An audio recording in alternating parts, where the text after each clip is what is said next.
Hi friends, ಎಲ್ಲರಿಗೂ ನಮಸ್ತೆ. Welcome back to my channel Cric information in Kannada. ಸ್ನೇಹಿತರೆ, ನಾನು ಇವತ್ತು ಮಾತಾಡಲಿಕ್ಕೆ ಬಂದಿರೋದು ನಿಮ್ಮ ಹತ್ರ South Africa versus India match ಇವತ್ತು ಕ್ಯೂಬೆರಾದಲ್ಲಿ ನಡೀತಾ ಇದೆ. ಯಾವಾಗ ಅಂದರೆ 1:15 ಅಲ್ಲ, 4:30. ಅದು ಏನೋ ಗೊತ್ತಿಲ್ಲಪ್ಪ, ಸೌತ್ ಆಫ್ರಿಕಾ ಒಂದು ಟೈಮಿಂಗ್ಸ್ ಅನ್ನೋದೇ ಹೇಳಲ್ಲ ಸರಿಯಾಗಿ. ಸ್ಟಾರ್ಟಿಂಗ್ ಎಲ್ಲ ಹೇಳ್ತಾ ಇದ್ರು T20 ಮ್ಯಾಚ್ ಇದ್ದಾಗ 7:30 ಅಂತ ಹೇಳ್ತಾ ಇದ್ರು. ಆದರೆ 7:30 ಅಲ್ಲ, 8:30 ಅನ್ನೋದು ಆಮೇಲೆ ಚೇಂಜ್ ಮಾಡಿದ್ರು. ಈಗಲೂ ಅಷ್ಟೇ, ಫಸ್ಟ್ ODI ಶುರುವಾಗಿದ್ದು 1:15, ಆದರೆ ಸೆಕೆಂಡ್ ODIನ 4:15 ಸ್ಟಾರ್ಟ್ ಮಾಡ್ತಾ ಇದ್ದಾರೆ. ಇದು ಯಾವ ರೀತಿ ಟೈಮಿಂಗ್ಸೋ ಗೊತ್ತಿಲ್ಲ, ಅವ್ರಿಗೆ ಗೊತ್ತಾಗಬೇಕು. ಹೋಗ್ಲಿ ಬಿಡಿ. ಕ್ಯೂಬೆರಾದಲ್ಲಿ ನಡೀತಾ ಇದೆ ಮೊದಲನೇ ODI ಮ್ಯಾಚು. ಭರ್ಜರಿ ಗೆದ್ದಿದೆ ಭಾರತ ತಂಡ. ಆದರೆ ಎರಡನೇ ODI ಮ್ಯಾಚನ್ನು ಏನು ಮಾಡ್ತಾರೆ ಗೊತ್ತಿಲ್ಲ. ಆದರೆ ಎರಡನೇ ODI ಮ್ಯಾಚನ್ನು ಗೆಲ್ಲಲಿ ಅಂತ ಆಶಿಸ್ತೇನೆ ಸ್ನೇಹಿತರೆ. ನೋಡಿ, ಇಲ್ಲಿ ಸೌತ್ ಆಫ್ರಿಕಾ ಟೂರ್ ಮಾಡಿದಂತಹ ಭಾರತ ತಂಡ ಮೊದಲನೇದು ಫಸ್ಟ್ T20 ಮ್ಯಾಚ್ ಇತ್ತು ಡರ್ಬನ್ನಲ್ಲಿ. ಅದೊಂದು ಬಿಟ್ಟರೆ ಇನ್ನು ಮ್ಯಾಚೇ ಇರಲಿಲ್ಲ. ಬಟ್ ಅಲ್ಲಿ ಮಳೆ ಬಂದು ಡರ್ಬನ್ನಲ್ಲಿ ಆಡೋ ಒಂದು ಅದೃಷ್ಟನೇ ಇಲ್ಲ ಅನ್ಕೋತೀನಿ ಇಂಡಿಯಾಗೂ ಅಷ್ಟೇ. ಸೌತ್ ಆಫ್ರಿಕಾನು ಆಡಲಿಲ್ವಲ್ಲ, ಡರ್ಬನ್ನಲ್ಲಿ ಮ್ಯಾಚ್ ಆಯಿತು. ಆದರೆ ಕ್ಯೂಬೆರಾದಲ್ಲಿ ಸೆಕೆಂಡ್ ಮ್ಯಾಚ್ ನಡೀತು, ಸೆಕೆಂಡ್ T20 ಮ್ಯಾಚು. ಆದರೆ ಕ್ಯೂಬೆರಾದಲ್ಲಿ ಸೋಲಾಯಿತು. ಆದರೆ ಜೋಹಾನ್ಸ್ಬರ್ಗಲ್ಲಿ ಒಂದು T20 ಒಂದು ODI ನಡೆದಿದೆ. ಆದರೆ ಜೋಹಾನ್ಸ್ಬರ್ಗಲ್ಲಿ ಗೆಲುವಾಗಿದೆ. ಜೋಹಾನ್ಸ್ಬರ್ಗು 2 ಮ್ಯಾಚು ಕೂಡ ಇಂಡಿಯಾ ಗೆದ್ದಿದೆ. ಕ್ಯೂಬೆರಾ ಸೌತ್ ಆಫ್ರಿಕಾ ಗೆದ್ದಿದೆ. ಇವತ್ತು ಎರಡನೇ ಮ್ಯಾಚು ಅಂದರೆ ಎರಡನೇ ODI ಮ್ಯಾಚು ಕ್ಯೂಬೆರಾದಲ್ಲಿ ನಡೀತಾ ಇದೆ. ಇವತ್ತ ಒಂದು ವೇಳೆ ಗೆಲುವನ್ನು ದಾಖಲಿಸಿದ್ರೆ ಸೌತ್ ಆಫ್ರಿಕಾದಲ್ಲಿ ಐತಿಹಾಸಿಕ ಗೆಲುವಾಗುತ್ತೆ ಭಾರತ ತಂಡಕ್ಕೆ. ಯಾಕಪ್ಪ ಅಂದರೆ ಇದುವರೆಗೂ ಕೂಡ ಯಾವಾಗ ಸೌತ್ ಆಫ್ರಿಕಾ ಟೂರ್ ಹೋದಾಗೆಲ್ಲ ಯಾವತ್ತೂ ಕೂಡ ಭಾರತ ತಂಡ ಗೆದ್ದಿಲ್ಲ. ಸೊ ಅದರಿಂದ ಇವತ್ತ ಒಂದು ಐತಿಹಾಸಿಕ ಗೆಲುವಿಗೆ ನಮ್ಮ ದೇಶ ಎದುರು ನೋಡ್ತಾ ಇದೆ. ಅದನ್ನು ನಾವೆಲ್ಲ ಕಣ್ ತುಂಬಿಕೊಳ್ಬೇಕು ಅಷ್ಟೇ.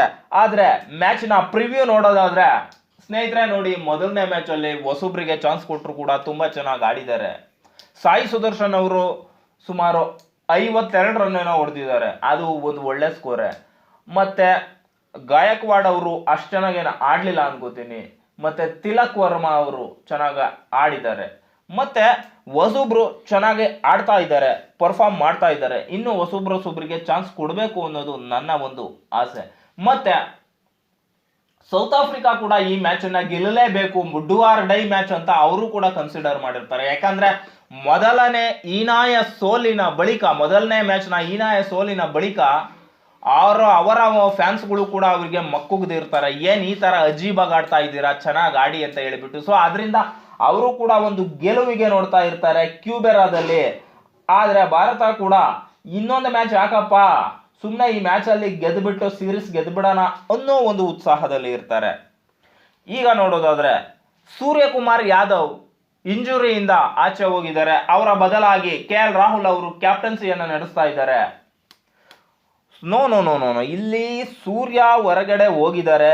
ಆದರೆ ಸೂರ್ಯ ಅವ್ರನ್ನ T20ಗಷ್ಟೇ ಕ್ಯಾಪ್ಟನ್ ಮಾಡಿದ್ದು. ಸೊ ODIಗೂ ಮಾಡ್ಬೋದಿತ್ತೇನೋ. ಆದರೆ KL ರಾಹುಲ್ ತುಂಬಾ ಚೆನ್ನಾಗಿ ನಡೆಸ್ತಾ ಇದ್ದಾರೆ. ಮೊದಲನೇ ಜಯ ಕೂಡ ತಂದು ಕೊಟ್ಟಿದ್ದಾರೆ.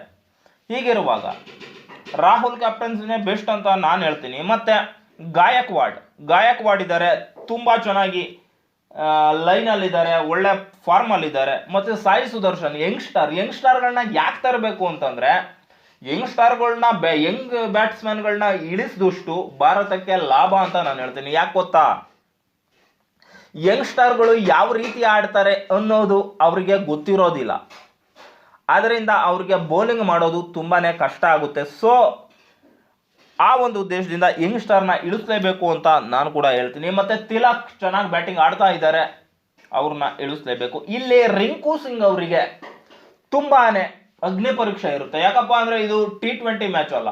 ನೀವು ಕೇಳಿರ್ಬೋದು, ಸೂರ್ಯ ಅವ್ರ ಬಗ್ಗೆ ತುಂಬ ಜನ ಮಾತಾಡ್ತಾ ಇದ್ದಾರೆ, ನೀವು ಬರೀ T20ಗೆ ಲಾಯಕು, ಒಡ್ಡೆಗೆ ಲಾಯಕ್ಕಿಲ್ಲ, ODI ವರ್ಲ್ಡ್ ಕಪ್ಪಲ್ಲಿ ಫೈನಲ್ ಮ್ಯಾಚಲ್ಲಿ ಏನು ಚೆನ್ನಾಗಿ ಪರ್ಫಾರ್ಮೆನ್ಸ್ ಮಾಡಲೇ ಇಲ್ಲ ಅಂತ.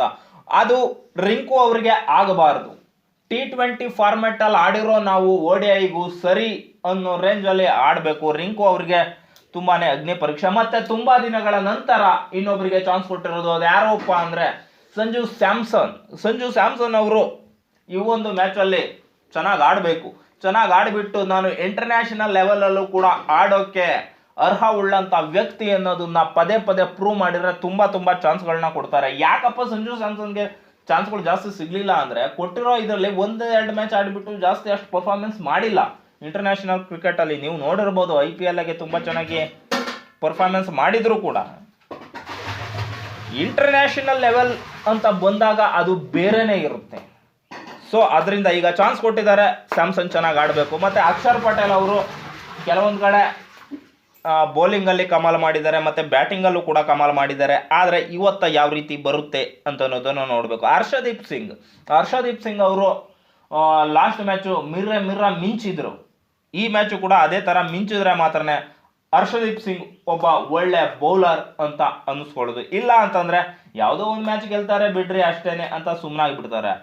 ಆವಿಷ್ ಖಾನ್ ಇವರು ಕೂಡ ನ್ಯೂ ಪ್ಲೇಯರ್. ಇದಕ್ಕೆ ಮುಂಚೆ ಸೌತ್ ಆಫ್ರಿಕಾ ಸರಣಿನಲ್ಲಿ ಒಂದ್ಸಲಿ ಆಟ ಆಡಿದ್ರು, ಒಳ್ಳೆ ಪರ್ಫಾರ್ಮೆನ್ಸೇ ಕೊಟ್ಟಿದ್ರು. ಈ ಬಾರಿ ಏನು ಮಾಡ್ತಾರೆ ನೋಡಬೇಕು. ಕುಲ್ದೀಪ್ ಯಾದವ್ ಅವರು ಕೂಡ ಚೆನ್ನಾಗಿ ಬೌಲಿಂಗ್ ಮಾಡ್ತಾ ಇದ್ದಾರೆ. ಇನ್ನೂ ಕೂಡ ಅವರ ಬೌಲಿಂಗ್ ಪರ್ಫಾರ್ಮೆನ್ಸನ್ನು ಹೆಚ್ಚಿಸ್ಕೋಬೇಕು. ಯಾಕಂದರೆ ಕೆಲವೊಂದು ಇಂಪಾರ್ಟೆಂಟ್ ಮ್ಯಾಚ್ಗಳಲ್ಲಿ ಅವರು ಚೆನ್ನಾಗಿ ಆಡ್ತಾ ಇಲ್ಲ, ಚೆನ್ನಾಗಿ ಬೌಲಿಂಗ್ ಮಾಡ್ತಾ ಇಲ್ಲ. ಉದಾಹರಣೆ ಹೇಳಬೇಕು ಅಂತಂದರೆ ನೀವು ನೋಡಿರ್ಬೋದು, ODI final match India versus Australia ಮ್ಯಾಚಲ್ಲಿ ಕುಲ್ದೀಪ್ ಅವ್ರ ಕಮಾಲ್ ಏನೂ ಕಾಣಲೇ ಇಲ್ಲ. ಏನಾಯಿತು ಕುಲ್ದೀಪ್ ಅವ್ರ ಕಮಾಲು ಗೊತ್ತಿಲ್ಲ.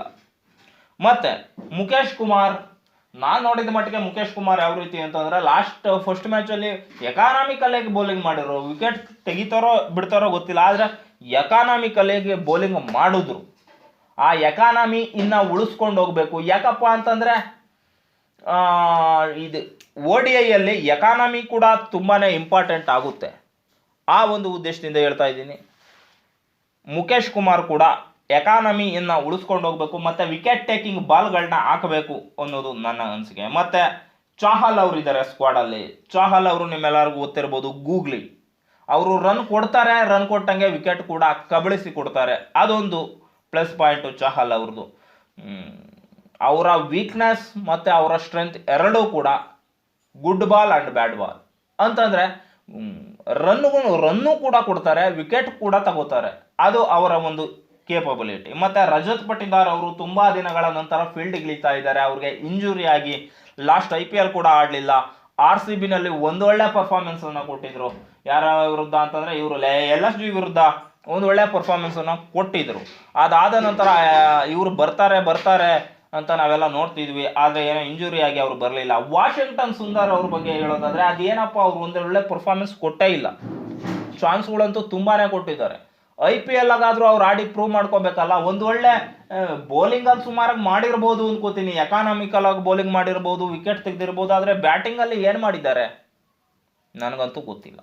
ಮತ್ತು ಆಕಾಶ್ ದೀಪ್ ಅಂತ ಇದ್ದಾರೆ, ಬಟ್ ಅವ್ರ ಬಗ್ಗೆ ಜಾಸ್ತಿ ನನಗೆ ಗೊತ್ತಿಲ್ಲ. ಸೊ ಅವ್ರ ಬಗ್ಗೆ ಮಾತಾಡ್ಲಿಕ್ಕೆ ಹೋಗಲ್ಲ. ಇದು ಒಂದು 14-15 ಜನದ್ದು ನಮ್ಮ ಭಾರತ ತಂಡದ ಸ್ಕ್ವಾಡ್. ಆದರೆ ಅವರು ಯಾವ ರೀತಿ ಮಾಡ್ತಾರೆ ಗೊತ್ತಿಲ್ಲ. ಆದರೆ ನಾವು ಸೌತ್ ಆಫ್ರಿಕಾ ಕಡೆ ಬರೋದಾದ್ರೆ ಮಾರ್ಕ್ರಮ್, ಕ್ಲೌಸಿನ್, ರೀಸಾ ಎಂಡ್ರಿಕ್ಸ್, ಮತ್ತು ವ್ಯಾಂಡ್ರಡಿಸನ್, ಮಿಲ್ಲರ್, ವಿಯಾನ್ ಮರ್ಡರ್, ಮತ್ತು ಕೇಶವ್ ಮಹಾರಾಜ್, ಮತ್ತು ನ್ಯಾಂಡ್ರಿ ಬರ್ಗನ್, ತಬ್ರೈ ಶಮ್ಸಿ, ವಿಲಿಯಮ್ಸ್, ಈ ಥರದರೆಲ್ಲ ಬೌಲರ್ ಇದ್ದಾರೆ. ಆ ಬೌಲರ್ಗಳ ಮುಂದೆ ನಮ್ಮ ಬ್ಯಾಟರ್ಗಳು ಯಾವ ರೀತಿ ಬ್ಯಾಟ್ ಬೀಸ್ತಾರೆ ಅನ್ನೋದು ತುಂಬಾ ಇಂಪಾರ್ಟೆಂಟ್ ಆಗಿರುತ್ತೆ. ಸೌತ್ ಆಫ್ರಿಕಾ ಕೂಡ ಒಂದು ಒಳ್ಳೆ ಸ್ಟ್ರಾಂಗ್ ಟೀಮ್ ಅನ್ನೋದರಲ್ಲಿ ಯಾವುದೇ ಎರಡು ಮಾತಿಲ್ಲ. ಆ ಸ್ಟ್ರಾಂಗ್ ಟೀಮ್ ಯಾವತ್ತ